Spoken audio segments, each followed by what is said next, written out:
Hey guys, Juan Mazo here today, and I'd like to cover this important topic that I see all the time on the forums, and I don't understand why. People say, hey, I'm starting my business, I see people earning passive income, what should I focus on, automating my business or starting my business first? Chicken and egg, except the answer is very clear. Start your business. How do you invest in automating a business before you actually start it and make sure that it's even profitable and worthwhile? Don't get me wrong, there's franchises and things of that nature that people are kind of used to, business in the box, where you got to throw up 30K or 40, 50K, whatever the number is, and just kind of like start executing on it and hope that it turns profitable. But reality is that in business, entrepreneurs, online entrepreneurs, so on and so forth, you guys really need to figure out how to run a business first.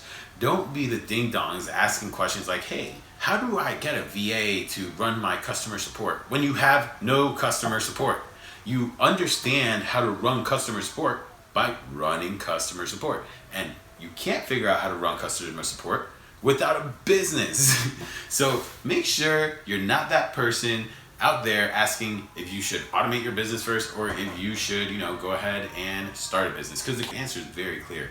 Start your business first. Overall, very easy. That's all I have for today. Let me know if you think this was a useful video. Let me know in the comments. Make sure you like my video, subscribe to my YouTube channel, follow me on all my social media platforms. I'm dropping fire across the board. And as usual, DM, PM, shoot me emails, any type of message. If you have questions, I'd love to help you guys. Let's talk. That's all I have for today. Thanks for watching. Goodbye.